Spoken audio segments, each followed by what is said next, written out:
மாமா கிளம்பலாமா? நான் ரெடி ஆயிட்டேன். நல்ல நேரம் வேற ஆரம்பிச்சிடுச்சு. வாங்க சட்டப்பட்டுன்னு கிளம்பி போய் வேலையை பார்க்கும். இப்போதுலேருந்து ஆரம்பிச்சாதான் கல்யாண வேலையை செஞ்சு முடிக்க சரியா இருக்கும்.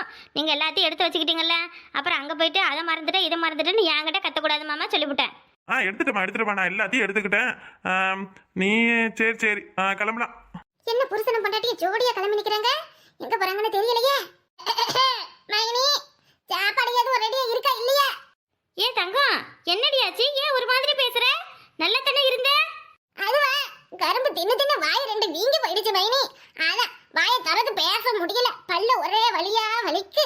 கொஞ்சமா திங்கணும், கிடைச்சதுதான் ஜாமீன் சொல்லிட்டு எல்லாத்தையும் ஒட்டுமொத்தமா தின்னா இப்படித்தான். ஏண்டி, சின்ன பிள்ளைவா இருக்கு, அதுவளுக்கு ஒரு துண்டு கரும்பு வச்சியா? எல்லாத்தையும் ஒரே ஆளே தின்னு தீர்த்திருக்கியே, என்னடி இதெல்லாம்? சொல்லு. என்ன மைனி, என்னால பேச முடியாதுன்னு சொல்லிவிட்டு என்னை வயிறுங்களா? பொங்கண்ண தினந்தனமா வருது, எப்பயாச்சும் தானே வருது, அப்பந்தான் கரும்பு தின்ன முடியும். அதெல்லாம் இருக்கட்டும், பாழியிலே எங்க போறீங்கன்னு கேட்க கூடாது. என்ன மைனி, இன்னைக்கு கொஞ்சம் நல்ல சிக்கு சிக்குன்னு இருக்கீங்களே, அண்ணன் கூட எங்க? அப்புறம் ரெட்டோட சங்கிலி எல்லாம் போட்டிருக்கீங்க. ஏன் மைனி, என்கிட்ட ஒரு வார்த்தை கூட சொல்லல? ரெட்டோட சங்கிலிய பட்டி கட்டி மூட்டுப்புட்டேன்னு சொல்லியிருந்தா தான் அடுத்த நிமிஷமே வந்து அதுக்கு வேணும் இதுக்கு வேணும்னு புடுங்கிருப்பிய. அதான் உன் கண்ணில் படாத வச்சுட்டேன். இப்போ பார்த்துட்டல, மறுபடியும் பறந்து வந்து தூக்குற மாதிரி இல்லை, தூக்க மாட்டேன். தங்கம், பார்க்கறதுக்கு நல்லா இருக்கா சங்கிலி? இது தங்க சங்கிலி இல்லை, கவரிக்கு. அந்த ரெட்டோட சங்கிலி எங்கம்மா மூட்டை? அது பாட்டுக்கு அப்படியே இன்னும் அடமானத்தில் தான் கிடக்கு. இன்னும் கொஞ்சம் நாளில் அப்படியே கையை விட்டு போயிடும் போல. என்னத்தை செய்ய? கவரிங்க பார்த்தா அப்படி தெரியல, பவுன மாதிரி தான் சொல்லி சொல்லின்னு சொல்லிக்குது. ஒருவேளை நம்ம கண்ணு கெட்டு போயிருக்குமோ? இல்லையே. எது தங்கம், நானும் உங்கள் அண்ணனும் வெளியில் கடத்தெரு வர பல்லவி கல்யாணத்துக்கு கொஞ்சம் பொருள் வாங்க வேண்டி இருக்கு. அதுக்காக போகிறோம். உனக்கு எதுவும் வேணும்னு சொல்ல, மைனி வாங்கிட்டு வரேன். திடீர் பாசம் எப்படி?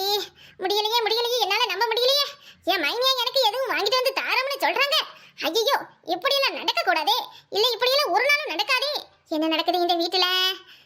சரி கேக்குறாங்க, சரி சொல்லும். மைனே, எனக்கு முட்டை பசு மிக்சரு சம்சா அப்புறம் அது இது அப்படி இப்படி அங்க இங்கன்னு என்னென்ன விற்குது எல்லாத்தையும் வாங்கிட்டாங்க மைனி. எனக்கு எந்த பண்டம் பிடிக்குதோ அந்த பண்டத்தை நான் திங்கிறேன். கிழிஞ்சது கிருஷ்ணகிரி. ஏதாவது ஒன்று ஆசைக்கு கேட்பன்னு பார்த்தா ஊர் உலகத்தில் இருக்கிற எல்லா பண்டத்தையும் கேட்குறாளே. அப்பா, இவளுக்குலாம் நம்மளால வாங்கி கொடுத்து ஒன்றும் செய்ய முடியாது. தங்கம், நீ மாட்டுப்போங்க அன்னைக்கு ஆசையை கொடுக்கட்டு சுடு கொடுங்க மைனின்னு சொன்னல. ஆமா, சொல்லு என்ன பிரயோசனம்? இங்க இருக்கிற மைனி என்ன சுட்டு தர மாதிரி இருக்காங்க? அவங்க வேலையை பார்த்துக்கிட்டு அவங்களுக்கு பிடிச்சதை ஆக்கி திங்குறேன். ஒரு பிள்ளை தச்சு பொம்பளை இருக்காளே, அவ கேட்டதை செஞ்சு கொடுப்பாமலே ஒரு கவலை உண்டா? என்ன தங்கம், மைனியை பார்த்து இப்படி சொல்லிவிட்ட? நீ இப்படியெல்லாம் சொல்லுவேன்னு நினச்சிதான் அன்னைக்கு செஞ்ச கொழுக்கட்டையை இன்னும் அப்படியே இட்லி குண்டான்ல மூடி வச்சிருக்கேன். அது இன்னும் ஒரு வாரத்துக்கு இருக்கும். எடுத்து ஆசை தீர தின்னுமா? அந்த மிச்சரு அது இது அதெல்லாம் உடம்புக்கு கேடு. கொழுக்கட்டை தான் உடம்புக்கு நல்லது. நல்ல கொழுக்கட்டையை அள்ளி தின்னு, புள்ள புசுனாப்பல கொழுக்கட்டை மாதிரி பிறக்கும். அப்ப நானும் அண்ணனும் கிளம்புறோம். வர வர வீட்டெல்லாம் பத்திரமா பாத்துக்க. எதுவும் வேலை கடந்தா செஞ்சு வை, சரியா?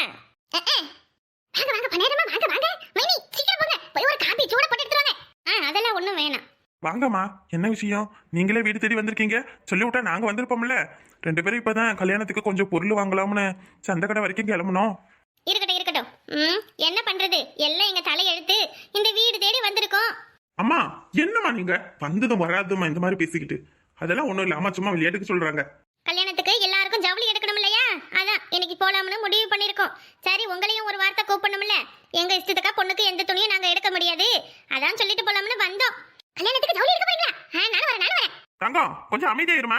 அம்மா, பல்லவியை மட்டும் அடிச்சுட்டு போய் எடுத்துட்டு வாங்கலாமா? என்ன நீ பல்லவிக்கு மட்டும் எடுத்தா நமக்குலாம் யார் எடுப்பா? நம்ம மறையில கல்யாணத்துக்கு மாப்பிள்ளை வீட்ல இருந்து தானே நமக்கு ஜவுளி எடுத்து கொடுக்கணும். சரி சரி, அதெல்லாம் எனக்கு தெரியும். தெரிஞ்சுதான் உங்க எல்லாரையும் அழைச்சிட்டு போலாம்னு வந்திருக்கேன். இதுக்கு முன்னாடி முன்னப்பின நீங்க துணிமணி நல்லதா எடுத்து போட்டிருப்பீங்களோ போட்டிருக்க மாட்டீங்களோ? சரி, என் பிள்ளை கல்யாணத்தை ஒரு சாக்கா வச்சு நல்ல துணியை எடுத்து போட்டுக்கோங்க. எங்க வசதிக்கு நாங்க துணியெல்லாம் 5000 10,000க்கு தான் எடுப்போம். ஆசைக்கு ஒரு நாள். என்ன பண்றது, உங்களுக்கு வந்த வாழ்க்கை அப்படி. நீங்களும் வந்து அந்த மாதிரி எடுத்துக்கோங்க. 5000 10,000க்கு எடுப்பீங்களா? ஏமா, நான் பாக்குறப்ப இந்த கருப்பு புடவையே தான் கட்டியிருக்கீங்க.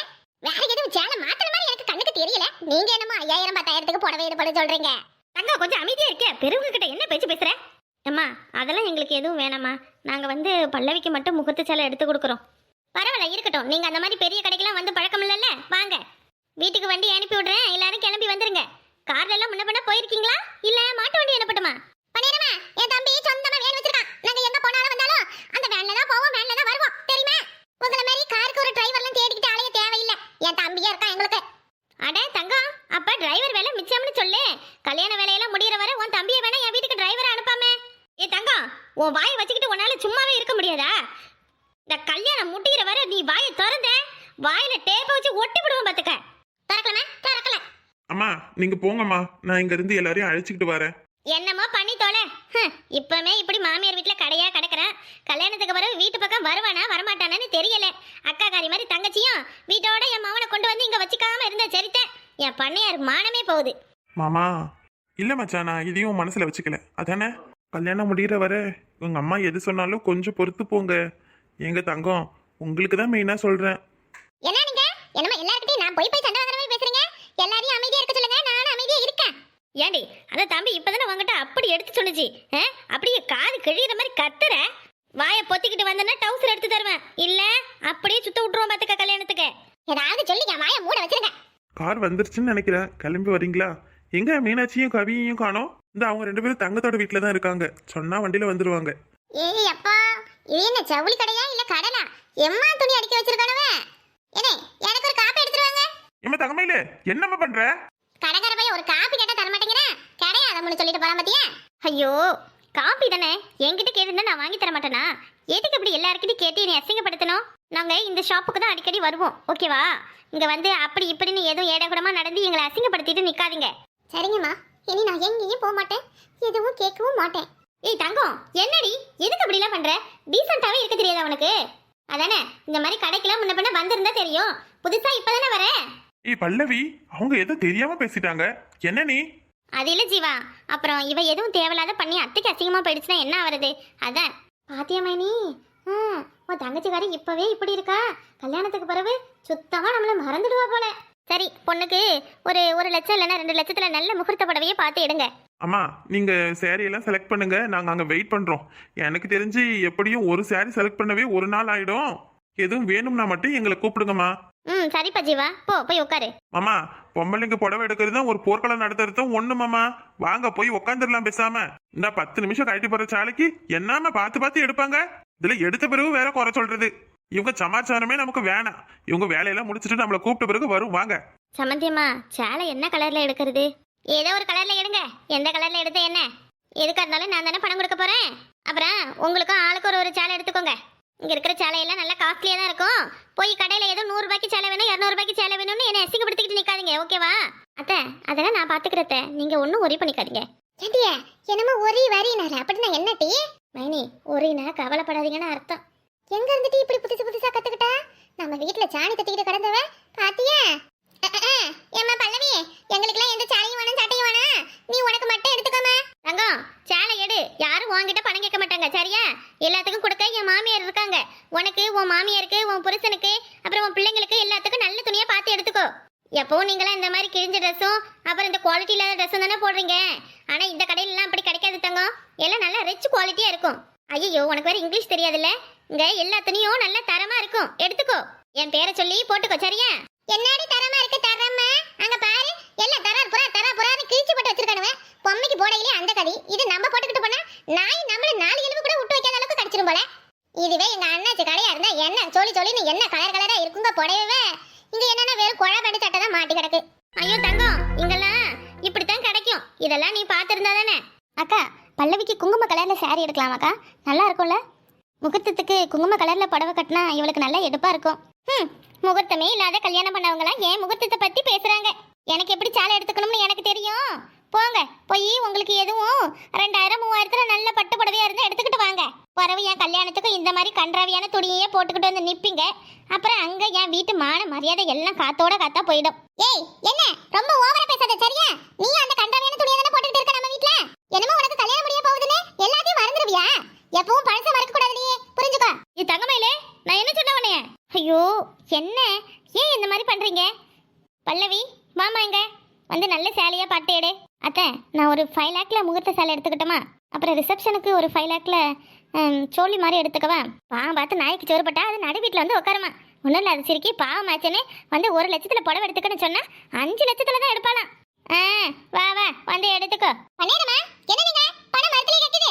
அவன் சின்ன பிள்ளை, இது தெரியாம வளரா. நீங்க என்னன்னா வாங்குறீங்க எடுத்துக்கங்கறீங்க, என்ன நினைச்சிட்டு இருக்கீங்கம்மா? இவ இப்ப எதுக்கு இடையில புந்து குட்டையை குழப்புறா? நல்லா தானே போச்சு. ஏன் மைனி, நம்ம வரமறையில கல்யாணத்துக்கு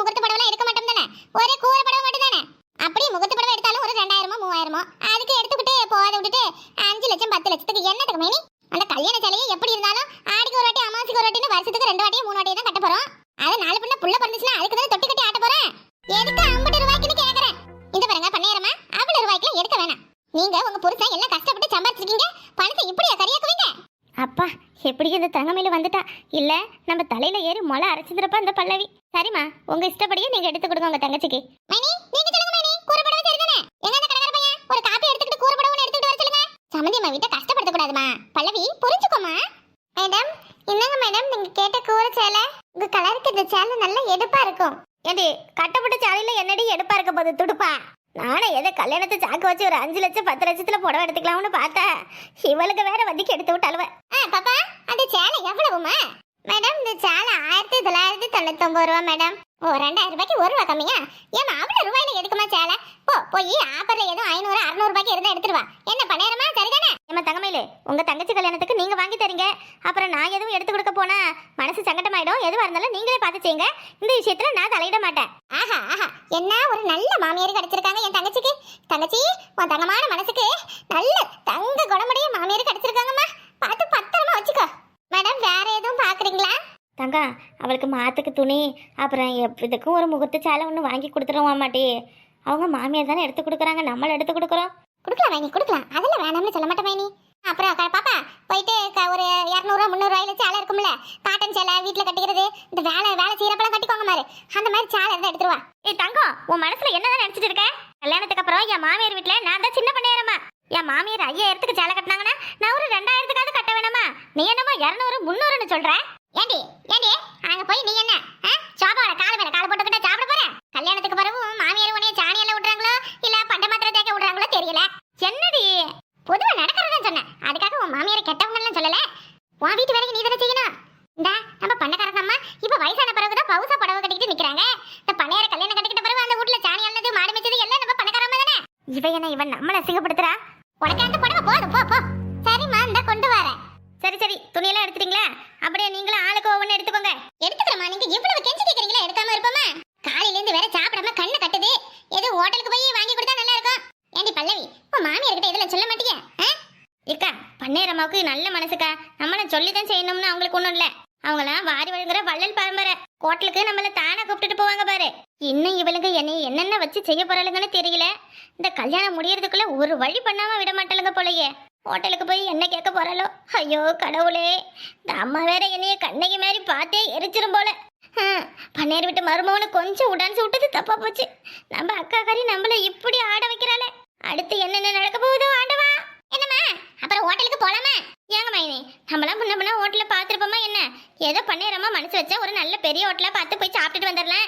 நம்ம ஹோட்டல் என்ன ஜோதியா பார்த்தது கிடையாது. எதுவும் பண்ணையரமா நமக்கு வாங்கி கொடுத்தாதான் உண்டோ. எங்க பண்ணையரமா நான் சொல்றது சரிதானே? ஏதோ ஏழப்பட்டவங்க நீங்க மனசு வச்சு ஏதாவது அது இதுன்னு வாங்கி கொடுத்தீங்கன்னா நல்லா இருக்கும்.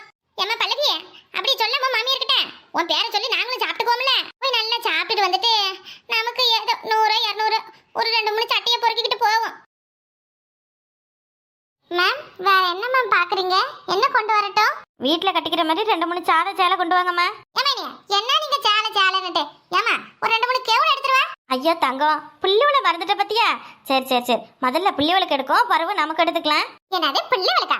யார் இப்ப புள்ளிவளுக்கு கேவன் கேட்டா? இந்த கல்யாணத்துக்குலாம் போடுவாங்கல்ல இந்த கேவனுவ நல்லா பந்தா பெருசு பெருசா பூவா இருக்கும்ல, அந்த மாதிரி போய் 4 5 எடுத்துட்டு வா. ஏய் தங்கம் நான் உன்னைய தப்பா நினைச்சிட்டேன்டி. சூப்பர்டி, நானும் அந்த மாதிரி தான் எடுக்கணும்னு நினைச்ச கல்யாணத்துக்கு. பாத்தியா மனசு எப்படி புரிஞ்சு வச்சிருக்கியே. இப்ப யாரு உனக்கு எடுத்து தரணும்னு சொன்னா? உனக்கு அந்த கூரை சேலை மட்டும்தான். நான் கேட்ட கேவனு எனக்கு மீனாட்சிக்கு அப்புறம் ராசாத்தி மைனிக்கு. என்ன கெவுனா? ஐயா என்னடி பழக்கம் இது? அதெல்லாம் எனக்கு வேணாம். அதெல்லாம் விலை ரொம்ப கூடுதலா இருக்கும், வேணாம். என்ன நீங்களே எடுக்கிறீங்க? நம்ம பண்ணியற மாதிரி எடுத்து தராங்க. எடுத்துவாங்க மைனி. இப்படி எல்லாம் ஒரு வாய்ப்பு வாழ்க்கையில எப்பயாச்சும் ஒரு வாட்டி தான் கிடைக்கும். ஐயோ மைனி எனக்கு சேலை போதும், நான் அதெல்லாம் போட மாட்டேன். எல்லாம் வாய் விடுங்க. ஏமா கடைக்காரப்பா போய் என்னென்ன மாடர்ன் ட்ரெஸ் இருக்கோ எல்லாத்தையும் கொண்டு வா. இருங்க மாமா எடுத்துட்டு வரேன். என்ன மைனி பாக்குறதுக்கு எப்படி இருக்க? அப்படி ஜோதிகா மாதிரி இருக்கனே. இதுதான் கல்யாணத்துக்கு போட போறேன் நானே. ஏய் தங்கம் சூப்பரா இருக்கடி. ஹேய் மயனுக்கு ஒண்ணு இது மாதிரி எடுத்து கூடண்டி. நல்லா எடுத்து போடுங்கடி. உங்க வீட்டு பணமா என் மாமியார் வீட்டு பணம் தானே, நல்லா எடுத்து போடுங்க.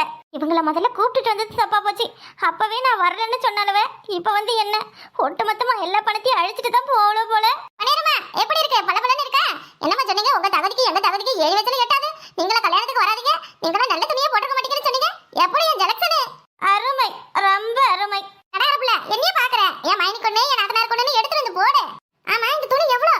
மேம் இதோட ஒரிஜினல் பிரைஸ் 1,50,000. என்ன 1,50,000? பொங்கல் ஆஃபர்ன்றதால உங்களுக்கு ஜஸ்ட் 20,000 தான் மேம். அடேய், பொங்கல் ஆப்பருக்கு 1.5 லட்சம் சேலையை 20,000க்கு தராங்களாமட்டி. ஏக்கா, அப்ப நல்லதா பார்த்து ஆளுக்கு 4 துணி எடுத்துக்கலாம். எங்கே போனா வந்து அந்த சேலையை கட்டிக்கிட்டு 1 லட்சம் சொன்னா நல்ல மரியாதையா இருக்கும்ல. ஆமாடி, அப்புறம் பல்லவி கல்யாணத்துல எல்லாரும் நம்மளையே தான் பாப்பாங்க. நம்ம பொன்னேரம்மா கூட அவங்களுக்கும் நமக்கும் சரி வராது, அவங்க எல்லாம் பணக்காரங்க மாதிரி துணி போட்டுக்கிட்டு வருவாங்கன்னு சொன்னாங்க. அப்படியெல்லாம் நம்ம இருக்கக்கூடாதுல்ல. அம்மா போய் இருக்கிற அவ்வளோ துணி எடுத்துருவாங்க. இந்த கடையில் ரொம்ப காஸ்ட்லி என்ன சேலை இருக்கு, அதை கொண்டு வாங்கம்மா. கடைக்கார பாப்பா, இந்த நயன்தாரா கல்யாணத்துக்கு ஒரு சேலை செவப்பா கட்டி இருந்ததுல, அதை எனக்கு கொண்டு வரியா? அடி பாவி சண்டாலியோலா, பேதி எடுப்பா. இவ கெட்ட கேட்டுக்கு நயன்தாரா கட்டின துணி வேணுமா? இவ்வளோ எடுக்கிற ரேஞ்சை பார்த்தா கல்யாணத்தன்னைக்கு நம்மள பிச்சைக்காரன்னு ஓரம் கட்டிடுவாங்க போல இருக்கு எல்லாரும். ஏடி பல்லவி, மைனி எப்படிட்டு இருக்க? நல்லா இருக்கு. ஏன் மைனி, இந்த துணி நயன்தாரா விட உனக்கு தான் ரொம்ப அருமையா இருக்கு. என் அண்ணன் இந்த நயன்தாராக்கு புருஷன் போட்டுருப்பாருல துணி, அது மாதிரி என் அண்ணனுக்கு ஒன்று எடுத்து கொடுத்துரு. அடியே தங்கம், எடுப்போம் எடுப்போம். உன் விட்டு பணமா, என் விட்டு பணமா? பன்னீர் விட்டு பணம். இனிய விட்டுட்டு நீங்க 2 பேர் மட்டும் நல்ல சேலை போட்டுக்கிட்டீங்க. எனக்கு இருக்கு மேம், இந்த கொண்டு வரேன். ஆமா, போய் கடையில் இருக்கிற எல்லா துணியும் எடுத்துட்டு வந்து கொடு, எடுத்துக்கொள்வேன். ஏன் மீனாட்சி, எங்க 2 பேரை விட நீ தாண்டி அழகா இருக்க. உங்க மைனி, எனக்கு வெக்கமா வருது. அடே தங்கம், அப்படியே ஆளுக்கு 2 ஜீன்ஸ் பேண்ட் சட்டை எடுத்துக்குமா? பாத்தியா மைனியே? ஜீன்ஸ் பேண்ட் இருக்கிற அவ்வளவு அள்ளிக்கிட்டு போக வேண்டியதே. பொங்கலுக்கு எல்லாம் பாதிக்கு பாதி வேலை தானே. எப்படியோ பொங்கல் ஆப்பர்ல பல்லவி கல்யாணத்துக்கு துணி எடுத்தாச்சு.